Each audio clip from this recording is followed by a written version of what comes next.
Message to Americans tonight. To the voters.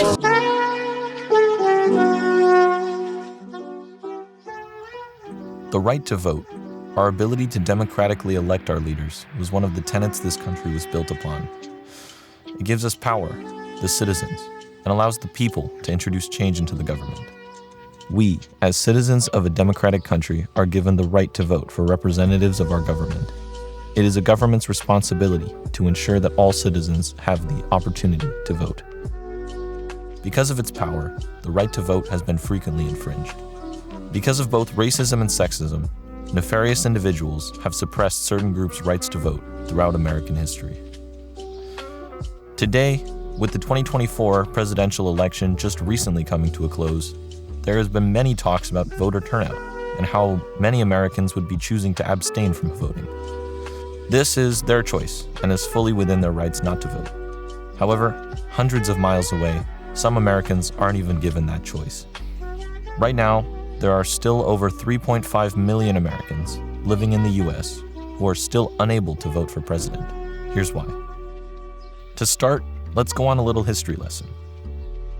The United States of America was founded in 1776, starting with these original 13 states. However, the US would begin expanding in the early 19th century. It slowly gained more and more land until the mid-late 19th century, when American expansionism went into full swing. The US would rapidly acquire land, gaining well over 1 million square miles all over the globe between 1848 and 1900 through purchase, war, or even just passing laws claiming it. In the subsequent years, though, especially after World War II, the US purchased or was given a few islands. Though most territories have been turned into states or given their independence, a large number of them still remain in US possession. The largest of the current territories is Puerto Rico, with 3.2 million citizens, located in the Caribbean, east of Hispaniola. To the right of Puerto Rico on the map sits the US Virgin Islands, with a population of about 87,000, split across about 5 islands. Across the globe, in the Pacific Ocean, lies Guam, the second largest inhabited territory, with a population of around 150,000. North of Guam, you'll find the Commonwealth of the Northern Marianas Islands, a chain of 14 islands with a population of just under 50,000 people.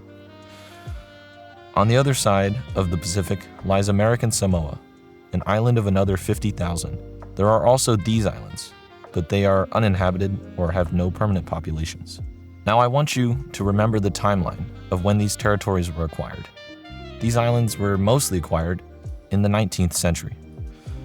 And so the question was what to do with these new territories. Overzealous expansion efforts had left this difficult question with these new American colonizers. Territorial status was often just a stepping stone to statehood. But most of these islands were far too small and distant from the mainland to even be considered for it. Enter the Insular Cases. Named as such due to their relation to the islands administered by the Bureau of Insular Affairs, the Insular Cases were a set of landmark Supreme Court decisions regarding the newly gained territories which occurred in the early 20th century. In 1900, President William McKinley signed into law the Foraker Act. This removed the temporary military administration of Puerto Rico. Among other things, it created a distinct Puerto Rican citizenship and gave the island a limited self-government, including a governor and council appointed by the president. And the main issue, which was the convoluted language regarding Puerto Rico's taxation status and regarding tariffs on Puerto Rican imports. Most of the 6 original Insular Cases, starting with Dounce v. Bidwell, were decided in May 1901, primarily clarified these taxation and import laws regarding goods from Puerto Rico. Almost all of the plaintiffs argued that because Puerto Rico was no longer a foreign country, it was part of the United States, and therefore trading companies did not have to pay certain tariffs, customs duties, and import fees. Together, these cases made Guam, the other recently acquired Hawaii, Puerto Rico, and the Philippines unincorporated territories. A distinction was made between states and territories, and how the Constitution can apply differently in these territories. The unincorporated territories are under U.S. sovereignty, but not fully a part of the U.S. for constitutional purposes, and then it was up to Congress to decide which constitutional rights the inhabitants of these unincorporated territories were guaranteed. There were several other insular cases, decided later than the original 1901 cases, such as Gonzales v. Williams in 1903, which solidified the divide between mainland residents and those in the territories. And later, the Balzac v. Puerto Rico, 1918, which decided that territorial citizens were not constitutionally entitled to a jury trial. The insular cases were decided in the late 19th to early 20th century, a period infamous for its, blatant racism.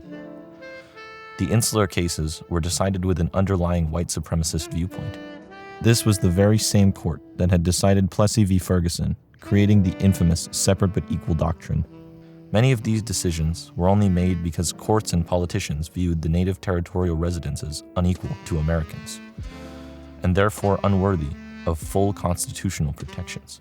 Terms such as savage tribes or similar were the terms used to describe the native peoples of these areas, and often used the reasoning that these locals used their compact and ancient communities were just unready for American system and apparently rights. After the insular cases, it fell upon U.S. Congress to guarantee rights to the U.S. territories, and these laws would come in the form of organic acts, which are laws passed to establish a territory.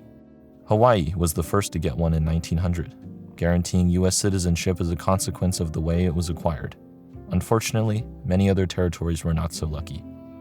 In 1917, the Jones-Shafroth Act replaced the Foraker Act as the Organic Act of Puerto Rico, which vastly improved on its predecessor, giving Puerto Ricans a limited U.S. citizenship by withholding certain rights, including the right to vote for president.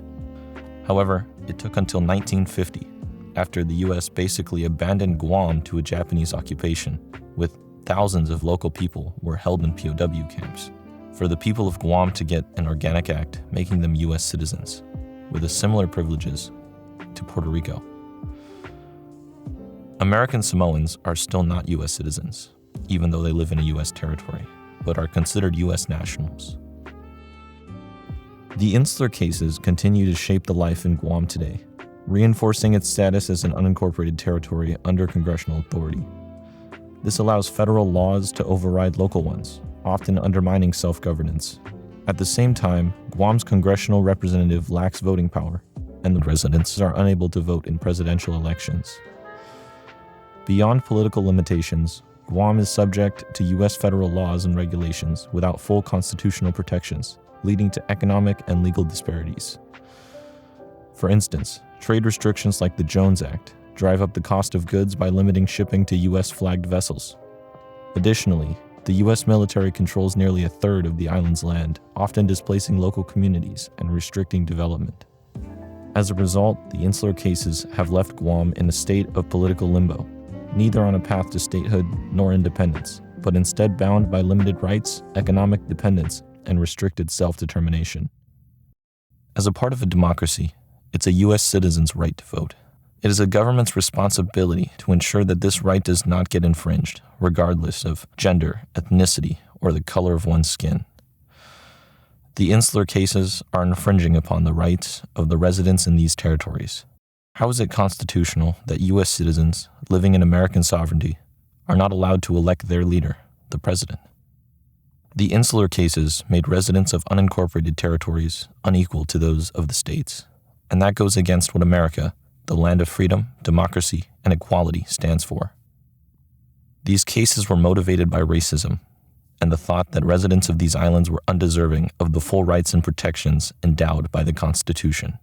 These people can and have volunteered to fight for their country, have American passports, and are just as American as someone living in a U.S. state, and yet they are still unable to vote.